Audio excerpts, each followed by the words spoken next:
I think back to Derrick Henry. Now, I'm not comparing Montgomery to Derrick Henry, but 2 years ago, Derrick Henry finished the year as the RB1 down the stretch. He had like the last month of the year, he went nuts. And then we were drafting him, and now he's just continued to be good. Is it possible that Montgomery is here to stay? And do you love this ADP? Right here. That people are asking about. These are the players that people are asking about. The People first one is know. they want to know. And so Stepmom Lauren, we brought you on here to tell the people what they want to know. And the first guy we're going to talk about is David Montgomery, whose ADP right now is in the back of the third round. I just smashed my tooth on my straw. Sorry, guys. Oh, you got to be able to keep that tooth in there. I need you to be able to give that smile to the people. Come on. Need the chiclets. RB19 off the board, end of the third round for David Montgomery. Prior to the bye, Montgomery had 0 games over 100 rushing yards, and he had scored 2 touchdowns last year. After the bye, he had 6 straight games with plus matchups, and he went absolutely nuts. 6 straight games of 20 or more fantasy points and half-point PPR, 8 touchdowns over the final 6 weeks, averaged 137 all-purpose yards in that span. Ended the year as the RB6 in standard and the RB4 in PPR. We know what he did last year. Everybody knows it, especially if you had him or you traded for him. The thing is, they've added Damian Williams. Tariq Cohen's going to come back healthy. If you look at Tariq Cohen, he was a top 30 running back in PPR in 2019. A lot of that was fueled off his catching, of course. But I love that you can get this potential top 6 back in David Montgomery near the end of the third round and into the fourth round in some drafts. I think people are sleeping on Montgomery because of his bad rookie year. Or maybe they're bypassing the end of the year surge. I think back to Derrick Henry. Now, I'm not comparing Montgomery to Derrick Henry, but 2 years ago, Derrick Henry finished the year as the RB1 down the stretch. He had like the last month of the year, he went nuts. And then we were drafting him, and now he's just continued to be good. Is it possible that Montgomery is here to stay? And do you love this ADP? Are you buying Montgomery right here? I do wish he was maybe like in the 4th. I do wish he was just almost a little bit there. I know.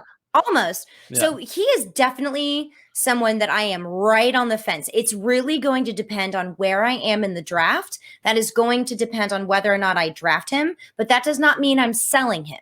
Okay. I would love to have David Montgomery, but not as my RB1 or my RB2. I want him as a flex. And because he has proven that he can be matchup gold. So he's done that. He's shown us, hey, I can get 20 plus fantasy points when I am in a solid matchup.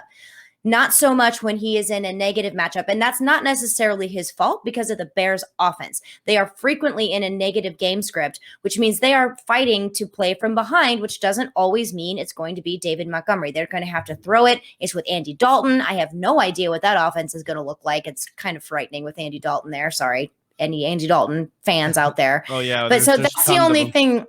That's the only thing, right? That's the only thing that would make me hesitate.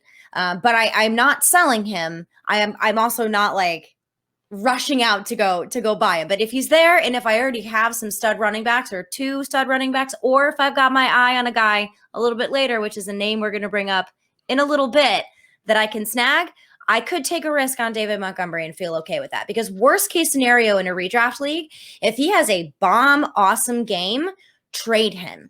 You can trade him and you can get rid of that risk if you need to.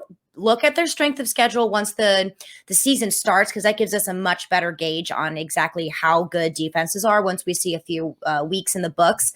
So yeah, there's always room for David Montgomery. I think it's just going to depend on what your roster is turning out to be in the draft. And little expensive, but yeah, no, it's definitely. I love that you said you're kind of riding the fence on him because that's how he's making people feel. You can see it in his ADP, and I think it's important to relate to what, Whisper Nation's going through when they're making that decision.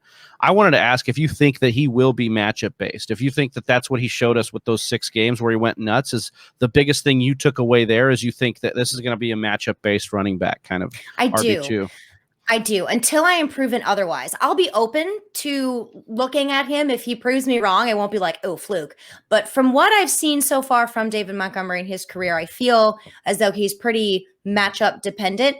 But that's okay. Like you said, there's Damian Williams there. There's Tariq Cohen there. There is a place for David Montgomery. It's just probably not as your RB1. So just be aware of that when you're drafting. I love it. I love it.